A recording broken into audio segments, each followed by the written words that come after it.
So today I'm going to be talking about 1992's New Miserable Experience from the band The Gin Blossoms. So this was their breakthrough major label debut, and it went on to sell about 5 million copies in the US. It's by far their most popular album and probably their best.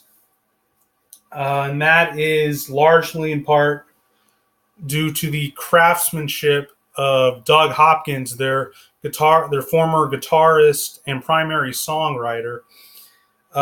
He was an alcoholic. They had to kick him out of the band, and he eventually committed suicide in 1993. It's a sad story.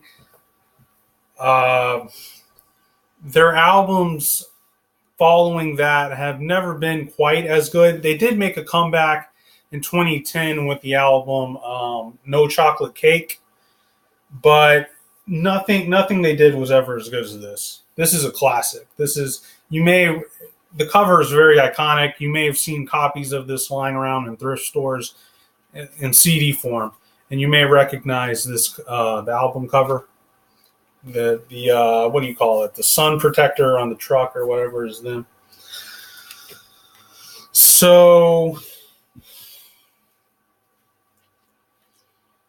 there's hardly a weak track on here. I would say Hands Are Tied is a little bit weak in my opinion.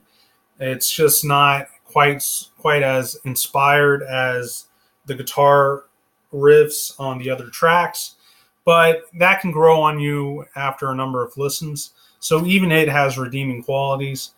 What makes this album unique is Doug Hopkins. His style was both pretty and aggressive at the same time. So you have that kind of yin yang thing going on. It's perfectly balanced. And what I mean by that is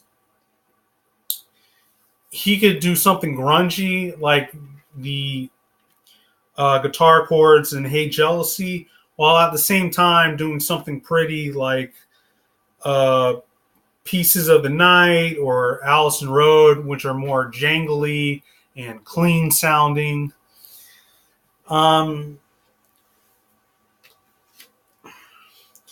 So yeah, them losing him was just a huge blow. He wrote Hey Jealousy and Found Out About You, their two main hits off this album. And that was a sad thing that happened. I'll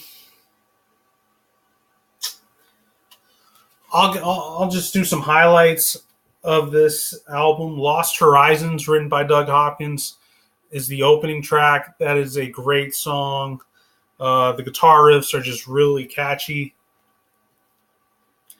Mrs. Rita has a very long intro to it. That gets repeated, a motif, if you will, and it is very catchy and memorable.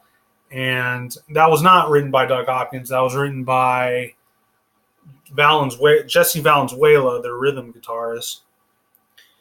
But probably heavily influenced by Doug Hopkins. Like, I don't know for sure that he came up with the intro guitar riff, but I'm pretty sure he did.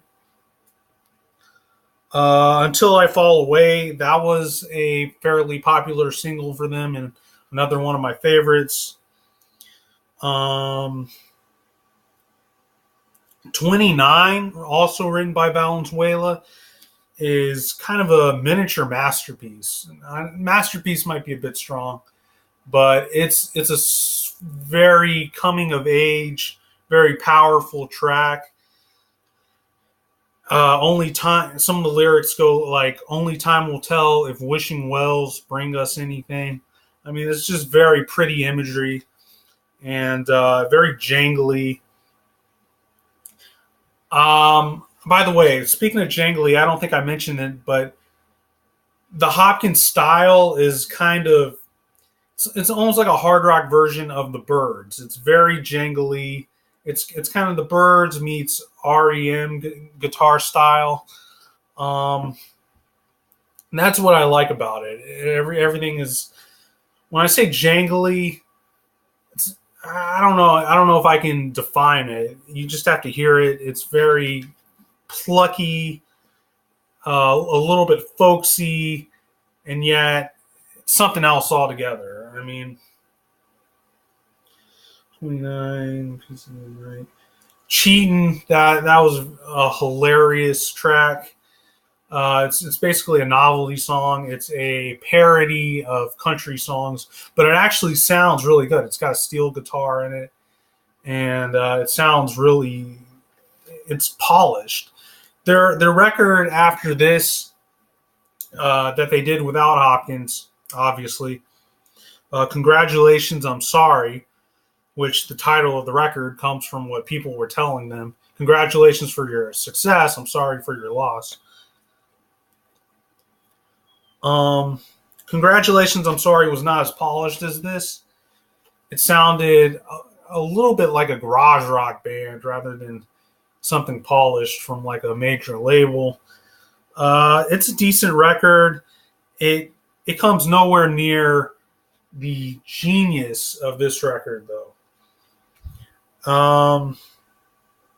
This is a huge improvement over their 1989 debut, Dusted, which was an indie record. And it's just 1,000 times more polished. The songs are, I don't I don't know if I can say the songs are catchier. Their songs were always catchy. It's just totally refined compared to their indie debut. Um, so even to this day, this probably remains the number one record for most fans. It is a strong entry into their discography, and it's one of my favorite records of all time. So I would give it out of out of 10. I would give it probably an 8.5.